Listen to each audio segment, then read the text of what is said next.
الحمدللہ رب العالمین والصلاة والسلام علی سید الانبیاء والمرسلین اما بعد اعوذ باللہ من الشیطان الرجیم بسم اللہ الرحمن الرحیم۔ اے ایمان والو، نئے ایپیسوڈ کے ساتھ ہم آپ کے ساتھ ایک بار پھر حاضر ہیں، اور الحمدللہ قرآن مجید فرقان حمید میں اے ایمان والوں سے جہاں جہاں خطابات ہیں اس موضوع پر، ہم ان آیات مبارکہ پر جو مفسرین نے کلام کیا ہے اور اللہ تبارک و تعالیٰ نے ایمان والوں سے کیا فرمایا ہے، اس پر ہم اپنے اس سلسلے کو آگے لے کر چل رہے ہیں۔ امید کریں گے کہ انشاءاللہ آپ کو ہمارے یہ پروگرام اچھے بھی لگ رہے ہوں گے اور آپ ہمارے ساتھ مستقل رہیں گے۔ تو آئیے قرآن مجید فرقان حمید کی آیت مبارکہ کی طرف بڑھتے ہیں۔ پارہ 5 ہے، سورہ نساء، آیت نمبر 59 میں اللہ تعالیٰ ارشاد فرماتا ہے، یا ایھا الذین آمنوا اطیعوا اللہ واطیعوا الرسول واولی الامر منکم۔ اللہ نے ارشاد فرمایا کہ اے ایمان والو، اللہ کی اطاعت کرو اور رسول کی اطاعت کرو، واولی الامر منکم، اور ان کی جو تم میں سے حکومت والے ہیں۔ اگر ارشاد فرمایا فَإِن تَنَازَعْتُمْ فِي شَيْءٍ فَرُدُّوهُ إِلَى اللَّهِ، پھر اگر کسی بات میں تمہارا اختلاف ہو جائے، تمہارا کوئی جھگڑا ہو جائے، کوئی ایسی بات ہو جائے، تو ارشاد فرمایا فَرُدُّوا إِلَى اللَّهِ وَالرَّسُولِ، تو اگر اللہ اور آخرت کے دن پر ایمان رکھتے ہو تو اس بات کو اللہ اور اس کے رسول کی بارگاہ میں پیش کر دو۔ ان کنتم تؤمنون باللہ والیوم الآخر ذالک خیر و احسن تأویلا، ارشاد فرمایا کہ یہ بہتر ہے اور اس کا انجام سب سے اچھا ہے۔ قرآن مجید فرقان حمید کی اس آیت مبارکہ کو ہم پڑھتے ہیں، سمجھتے ہیں تو ہمیں ایک چیز واضح ہوتی ہے کہ اطاعت رسول اور اطاعت امیر کا حکم اس آیت مبارکہ میں دیا گیا ہے۔ اطاعت رسول، اطیعوا اللہ واطیعوا الرسول، یعنی اللہ کی اطاعت اور اس کے رسول کی اطاعت، یہ حکم ربی ہے۔ لیکن یہ حکم جو دیا گیا ہے، ہم اس حکم کو اگر سمجھیں تو رب کائنات نے ایمان والوں سے یہ خطاب فرمایا ہے، اطیعوا اللہ کا بھی، اطیعوا الرسول کا بھی، یعنی اس کے اندر یا ایھا الناس نہیں فرمایا، اے لوگوں نہیں فرمایا، عام سب لوگوں کو نہیں ارشاد فرمایا، بلکہ یہ خطاب، یہ حکم، یہ اللہ تبارک و تعالیٰ عز و جل کا ایمان والوں سے ہے، اور کہا گیا یا ایھا الذین آمنوا، اے ایمان والو، اطیعوا اللہ، اللہ کی اطاعت کرو۔ سب سے پہلے اللہ کی اطاعت کا حکم ہے۔ اب اللہ کی اطاعت کیا ہے؟ رب کا حکم ماننا ہے۔ اللہ کا حکم ماننا کیا ہے؟ کہ رب کائنات نے ایمان والوں کو جو ارشاد فرمایا کہ تم میری اطاعت کرو، جب بندہ اللہ کی اطاعت کرے گا تو پھر رب تعالیٰ عز و جل آگے اپنے اس حکم میں یہ حکم دیتا ہے، اپنی اطاعت میں جب ہم بندے رب کی اطاعت کی طرف چلے جائیں گے تو پھر رب کائنات کا جو حکم ہے وہ بالکل واضح ہے، واطیعوا الرسول، اب تم کیا کرو؟ رسول کی اطاعت کرو۔ اور ان دونوں چیزوں کے اندر فائدہ کیا ہے؟ جب بندہ اللہ کی اطاعت کرے گا، اللہ کے حکم سے رسول کی اطاعت کرے گا، اور اللہ کی کے حکم سے رسول اور اولی الامر کی جب اطاعت شروع کرے گا تو اپنے امیر کی اطاعت شروع کرے گا، تو اللہ تبارک و تعالیٰ عز و جل کے فضل و کرم سے پہلا فائدہ یہ حاصل ہوگا کہ امن اور ایک ایسی انوائرمنٹ معاشرے کے اندر کریٹ ہوگی کہ جس کی وجہ سے معاشرے کا نہ صرف امن بلکہ اطاعت اللہ، اطیعوا اللہ، اطیعوا الرسول کے اندر احکامات کی پوری ایک سیٹلمنٹ ہوتی ہے کہ جس کے ذریعے سے معاشرہ بہترین چیز کی طرف چلا جاتا ہے۔ تو اطیعوا اللہ میں بھی، اطیعوا الرسول میں بھی، دونوں چیزوں میں جب بندہ عمل کرتا ہوا وَأُولِي الْأَمْرِ مِنْكُمْ کی طرف آئے گا تو یقینی سی بات ہے کہ پھر اللہ تعالیٰ کے جمیع احکام پر عمل کرتا ہوا وہ انسان ایک بہترین زندگی گزارنے کی طرف جائے گا۔ اور اسی کے اگلے حصے کے اندر جو ارشاد فرمایا گیا، فرمایا فَإِن تَنَازَعْتُمْ، اب ایک اور بات آ گئی کہ اگر آپس میں یہ لوگ زندگی گزارتے ہوئے، ہم جب معاشرے میں رہتے ہیں، ایک جگہ رہتے ہیں، تو اونچ نیچ ہوتی ہے، تنازع کھڑا ہو جاتا ہے، مختلف چیزیں ہو جاتی ہیں۔ تو ایسی صورت میں ارشاد باری تعالیٰ ہے تمہارا کوئی تنازع اور چیز ہو، اور یہ حکم تو اس وقت صحابہ کرام علیہ رضوان کے حساب سے تھا، قیامت تک ایمان والوں کو بھی اس کے اندر سیکھنے کے لیے بہت کچھ ہے۔ یہاں پر ہم اس چیز کی طرف بڑھیں اور اس کو سمجھنے کے لیے ہم شان نزول کی طرف جاتے ہیں۔ یہ شان نزول کیا تھا؟ مفسرین نے لکھا ہے، فرمایا کہ حضرت عبداللہ بن عباس رضی اللہ تعالی عنہ نے ارشاد فرمایا کہ نبی کریم صلی اللہ علیہ وسلم نے جب حضرت عبداللہ بن حذیفہ رضی اللہ تعالیٰ عنہ کو ایک لشکر کا امیر بنا کر بھیجا تو یہ آیت نازل ہوئی۔ اچھا، اسی طرح ایک اور قول بھی یہاں مفسرین نے ذکر کیا ہے، اور وہ قول یہ ہے کہ یہ آیت خالد بن ولید رضی اللہ تعالیٰ عنہ، سیف اللہ جن کو کہا جاتا تھا، ان کے حق میں نازل ہوئی جب ان کو نبی علیہ الصلوۃ والسلام نے ایک لشکر کا امیر بنا کر بھیجا، تو اس وقت یہ آیت مبارکہ نازل ہوئی کہ یا ایھا الذین آمنوا، اے ایمان والو، اطیعوا اللہ، اللہ کی اطاعت کرو، واطیعوا الرسول، اور رسول کی اطاعت کرو، وَأُولِي الْأَمْرِ مِنْكُمْ، اور جو تمہارا امیر بنا دیا جائے اس کی اطاعت کرو۔ تو حضرت خالد بن ولید اور اسی طریقے سے وہ صحابہ یا جن کے متعلق یہ آیت مبارکہ کا شان نزول بیان کیا گیا ہے، ان کی اطاعت کا حکم بھی یہاں پر دیا گیا۔ اب واقعہ کچھ اس طریقے سے پیش آیا کہ دوران جنگ یہ واقعہ جو پیش آیا تو اس کا یہ بیان کیا گیا کہ دشمن جب بھاگ کھڑے ہوئے، اور ان میں سے ایک شخص نے حضرت عمار بن یاسر رضی اللہ تعالیٰ عنہ کے پاس آ کر اسلام قبول کر لیا۔ انہوں نے اس کو امان دے دی، کہا کہ ٹھیک ہے اسلام قبول کر لیا، آ جاؤ، اور وہ لوٹ گیا۔ پھر جب حضرت خالد بن ولید تشریف لائے تو آپ نے اس شخص کا مال لے لیا۔ اس پر عمار بن یاسر رضی اللہ تعالیٰ عنہ نے ان سے کہا، میں تو ان کو امان دے چکا تھا، اور آپ رضی اللہ تعالیٰ عنہ فرمایا، آپ مجھ سے کیوں آگے بڑھ رہے ہو؟ یعنی امیر کون تھے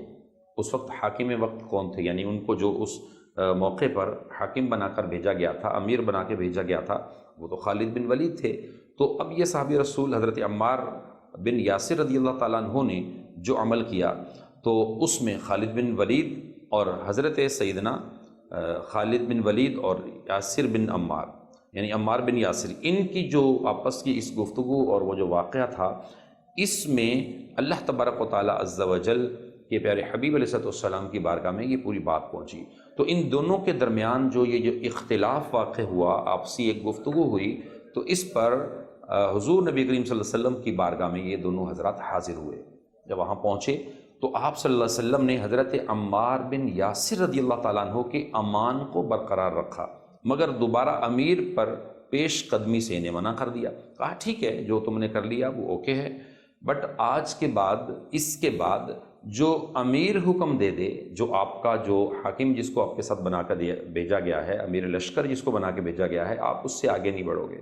جو وہ کریں وہی اطاعت آپ پر لازم ہے۔ تو یہاں یہ پورا ایک وہ واقعہ تھا جس میں اللہ تبارک و تعالیٰ عز و جل نے حضور نبی کریم صلی اللہ علیہ وسلم کو آپ کے، یعنی حضور علیہ السلام نے جن کو امیر بنا کر بھیجا، تو جہاں رسول اللہ کی اطاعت واجب، وہیں پر امیر کی بھی اطاعت کا حکم دے دیا گیا۔ تو اس آیت مبارکہ کو جب ہم ایک پراپر وے پر آسان انداز میں سمجھنے کی طرف جاتے ہیں تو قرآن مجید فرقان حمید کا جو مطالبہ ہے وہ یہ ہے کہ اے ایمان والو، اللہ کی اطاعت کرو، رسول کی اطاعت کرو، اور اولی الامر کی اطاعت کرو۔ اب یہ شان نزول کے اعتبار سے اور موجودہ اس وقت جو کیفیات اور چیزیں تھیں اس کے اعتبار سے اس میں ایک تفصیلی گفتگو تھی۔ اب اطاعت رسول کا جو حکم ہے اس کو اگر ہم اور پڑھیں تو ارشاد ہے اطیعوا الرسول، اور رسول کی اطاعت کرو۔ یہاں آیت میں رسول اللہ صلی اللہ علیہ وسلم کی اطاعت کا حکم ہے، تو کیونکہ رسول اللہ صلی اللہ علیہ وسلم کی اطاعت اللہ ہی کی اطاعت ہے، جب رسول کی بات مانیں گے تو رسول اللہ کی احکام ہی کو بیان فرما رہے ہوتے ہیں، تو ان اللہ کی اطاعت کی جائے گی، اللہ کے احکام کو مانا جائے گا۔ حضرت ابو ہریرہ رضی اللہ تعالیٰ عنہ سے ایک روایت ہے کہ حضور علیہ السلام نے ارشاد فرمایا، جس نے میری اطاعت کی اس نے اللہ کی اطاعت کی، اور جس نے میری نافرمانی کی اس نے اللہ کی نافرمانی کی۔ بخاری شریف کے اندر بھی اس حدیث مبارکہ کو ذکر کیا گیا۔ تو مطلب یہ ہے کہ جو بھی شخص ایمان والا، صحابہ کرام علیہم رضوان کو بھی تنبیہات دی گئی اسی وقت کے اندر، اس دور میں، کہ ایمان والوں پر لازم ہے جو صحابہ ایمان لاتے جا رہے ہیں، صحابیت کے درجات میں پہنچ رہے ہیں، رسول اللہ کی بارگاہ میں آ رہے ہیں، ایمان والے ہیں، تو صاحب ایمان پر لازم ہے کہ اطیع اللہ و اطیع الرسول پر عمل کریں، اور اطیع الرسول کے لیے لازم ہے کہ وہ رسول کی اطاعت میں اپنا وقت لگا دیں، اور رسول اللہ صلی اللہ علیہ وسلم کی اگر نافرمانی کی طرف جائیں گے تو یقیناً وہ اللہ کی نافرمانی ہوگی۔ رسول کی اطاعت اللہ کی اطاعت، رسول کی نافرمانی اللہ کی نافرمانی، یہ چیز کا واضح پیغام آیت مبارکہ میں دے دیا گیا۔ اور اسی طرح حضور علیہ السلام کی اطاعت کے بعد بات وہی امیر کی اطاعت کی، تو صحیح بخاری شریف کی سابقہ حدیث مبارکہ کو بھی اگر ہم سمجھیں دیکھیں تو نبی کریم صلی اللہ علیہ وسلم نے ارشاد فرمایا، جس نے امیر کی اطاعت کی اس نے میری اطاعت کی، جس نے امیر کی نافرمانی کی اس نے میری نافرمانی کی۔ یہ آقا دو جہاں صلی اللہ علیہ وسلم نے کیوں ارشاد فرمایا؟ ہوا یہ کہ آقا دو جہاں صلی اللہ علیہ وسلم جب کسی کو امیر بنا کر مقرر کر کے بھیج دیتے تو امیر لشکر جو ہوتا، امیر قارمہ ہوتا، جو رسول اللہ صلی اللہ علیہ وسلم ہدایات پر کسی طرف نکلا ہوتا، تو ان پر، ان کے ساتھ جو لوگ ہوتے، ان ساتھ والے ایمان والوں پر لازم قرار دیا جاتا کہ آپ امیر کی اطاعت کرو گے، کیونکہ یہ بات بالکل طے ہے کہ اگر وہ گروپ لیڈر کی، گروپ کے امیر کی، جس کو سربراہ بنا دیا گیا، جس کو امیر بنا دیا گیا، وہ اس کی اطاعت میں نہیں جائیں گے تو کہیں چھوٹی سی بات میں اختلاف رائے کرتے ہوئے اختلاف کے بعد پھر وہ بغض و کینہ، عناد، اور بلکہ ایک جس کو کہیں کہ فتنے کی طرف چیز بڑھ جائے گی۔ تو اسلام نے اس چیز کا دروازہ بند کیا کہ جب وہ امیر کی اطاعت پر آ جائیں گے تو اپنی رائے، اپنی چیز پیش کرنا الگ ہے، لیکن اسی کے ساتھ جب امیر کا حکم آ گیا اب پھر اس پر وہ خاموش رہیں گے، اس پر وہ اپنے معاملات اور چیزوں میں بیک ہو جائیں گے۔ تو یوں اللہ تبارک و تعالیٰ عز و جل کے ان احکامات میں بے شمار حکمتیں ہیں کہ اطیع اللہ و اطیع الرسول و اولی الامر میں معاشرے کا بہت بڑا امن موجود ہے۔ آج اسلامی احکامات، اسلامی معاملات، اسلامی تعلیمات، اسلامی نظام سلطنت، اسلامی نظام حکومت موجود نہیں ہے، لہٰذا امیر وقت کا، امیر کا، حاکم وقت کا وہ کنسپٹ اور انداز اس انداز میں نہیں ہے، جس کی وجہ سے معاشرے میں بڑی تیزی کے ساتھ جو ہے وہ بد امنی ہے، امان نہیں ہے، تکالیف ہیں، پریشانیاں ہیں اور ساری چیزیں ہیں۔ اور ایک اگلی ہم احادیث مبارکہ کی روشنی میں تشریح کو سمجھتے ہیں، تفسیر کو سمجھتے ہیں، پھر اس ٹاپک کی طرف آئیں گے کہ حضور سید المرسلین صلی اللہ علیہ وسلم کی اطاعت کو تو فرض قرار دیا گیا۔ کیسے؟ فرمایا کہ حضور علیہ السلام کی اطاعت اور فرما برداری فرض ہے، جیسے رب کا حکم ماننا فرض ہے، اللہ کے احکام ماننا فرض ہے، نبی علیہ السلام کی اطاعت بھی فرض ہے۔ قرآن پاک کی متعدد آیات میں آپ صلی اللہ علیہ وسلم کی اطاعت کا حکم ہے، اور رب تعالیٰ عز و جل نے آپ کی اطاعت کو اپنی اطاعت قرار دیا، فرمایا کہ جو نبی کی اطاعت کرے گا وہ میری اطاعت کرے گا، جس نے نبی کی نافرمانی کی اس نے میری نافرمانی کی، اور اس پر ثواب عظیم کا وعدہ بھی فرمایا کہ عظیم ثواب دیا جائے گا، اس کو دنیا آخرت کی خوب بھلائیاں ملیں گی، اور تاجدار رسالت صلی اللہ علیہ وسلم کی نافرمانی پر عذاب اور جہنم کی خبر بھی دی گئی۔ لہٰذا جس کام کا آپ صلی اللہ علیہ وسلم حکم فرما دیں اس کا کرنا لازم، اور جس سے منع فرما دے رک جانا ضروری، اور جو اس سے پیچھے ہٹے گا اس کو قرآن کی یہ آیت مبارکہ پراپر سمجھ لینی چاہیے۔ سورہ جو ہے حشر ہے، آیت پارہ 28 میں اللہ تعالیٰ ارشاد فرماتا ہے، آیت نمبر 7 ہے، وَمَا آتَاكُمُ الرَّسُولُ فَخُذُوهُ وَمَا نَهَاكُمْ عَنْهُ فَانْتَهُوا وَاتَّقُوا اللَّهَ إِنَّ اللَّهَ شَدِيدُ الْعِقَابِ۔ ارشاد باری تعالیٰ ہے کہ رسول جو تمہیں عطا فرمائیں اور وہ تم لے لو، تو جس سے تمہیں رسول اللہ منع فرما دیں، وَمَا نَهَاكُمْ عَنْهُ فَانْتَهُوا، تم اس سے رک جاؤ اور تم اس سے باز آ جاؤ،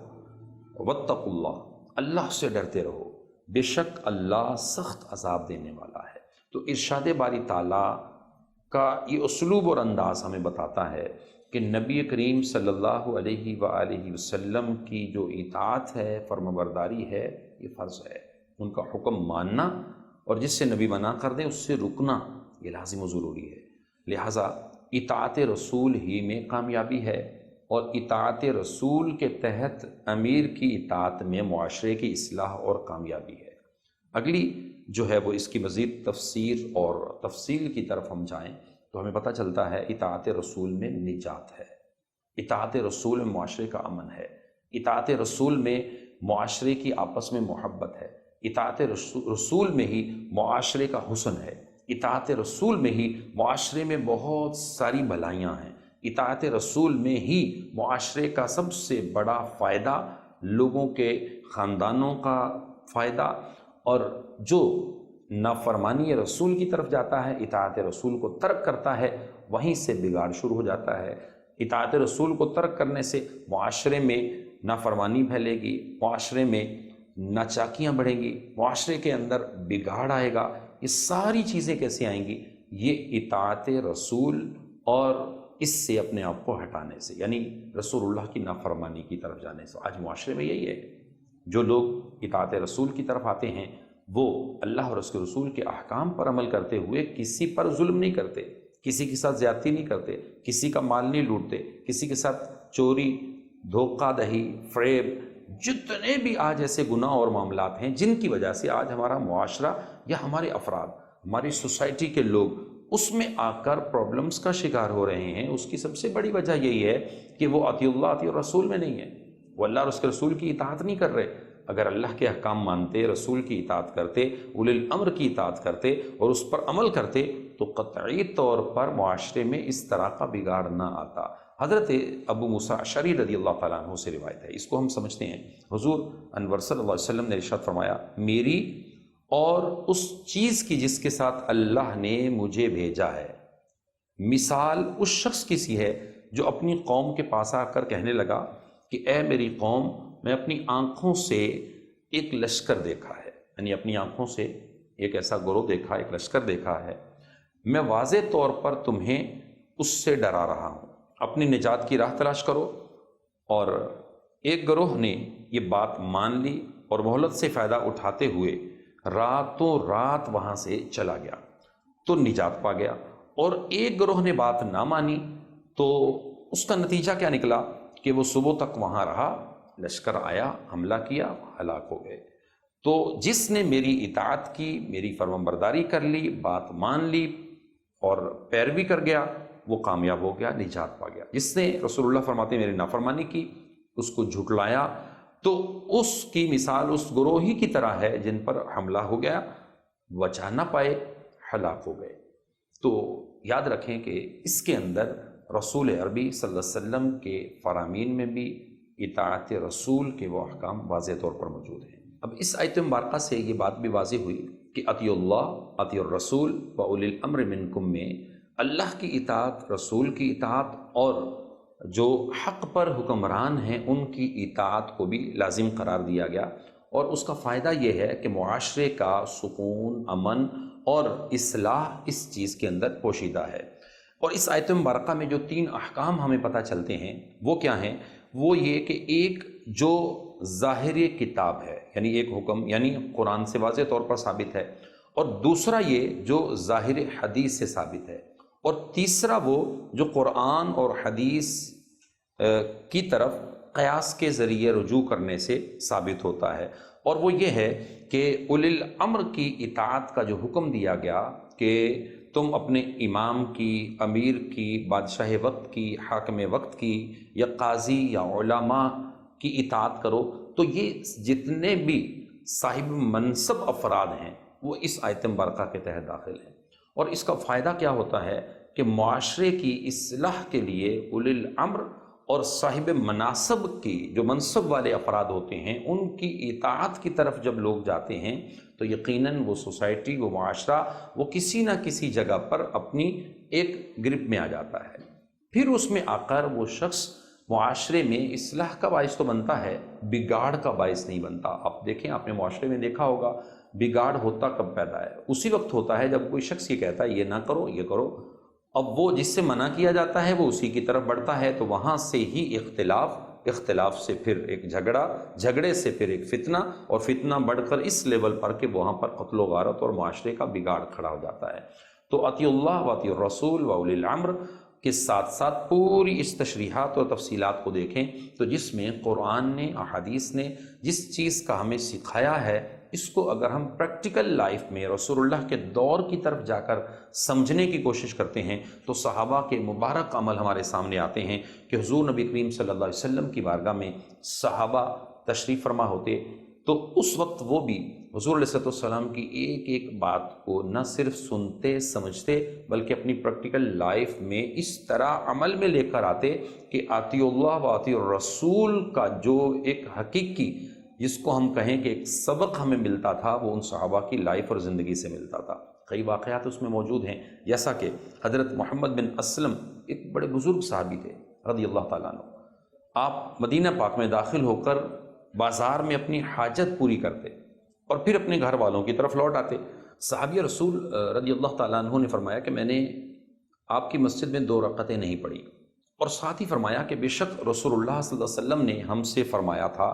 جب تم میں سے کوئی اس بستی یعنی مدینہ منورہ میں آئے تو ہرگز اس وقت تک گھر والوں کی طرف نہ لوٹے جب تک کہ مسجد میں 2 رکعتیں نہ پڑھ لے۔ پھر آپ اپنی چادر لیتے اور مدینہ منورہ کی طرف لوٹتے حتیٰ کہ رسول اللہ کی مسجد میں 2 رکعتیں ادا کرتے، پھر گھر والوں کی طرف لوٹتے۔ یہاں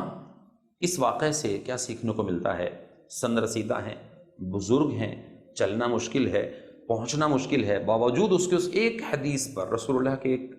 جو حکم پر یا آقا علیہ السلام کے ایک فرمان پر عمل کی نیت سے کہ اطاعت رسول میں ہم آ جائیں، کہ نبی علیہ السلام نے فرمایا ہے جو مدینہ پہنچا مسجد نبوی میں پہلے 2 رکعت پڑھیں اور پھر اس کے بعد گھر کی طرف جائیں۔ حالانکہ شارحین حدیث نے یہاں تک اس کو لکھا ہے، فرمایا کہ یہ حکم واجبی نہیں تھا،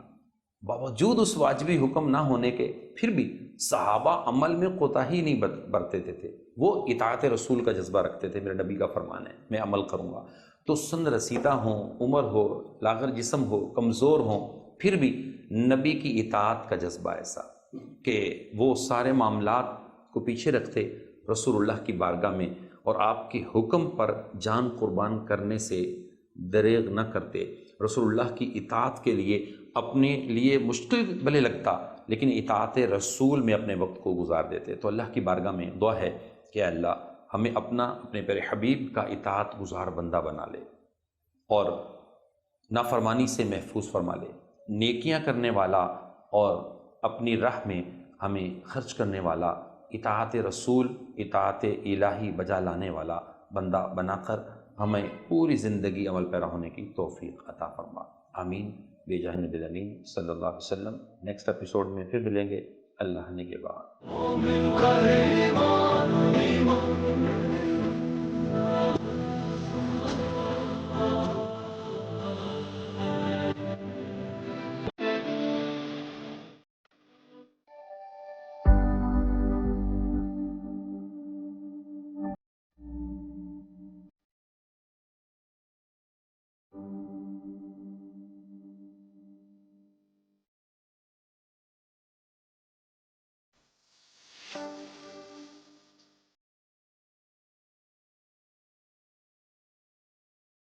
نور ٹی وی،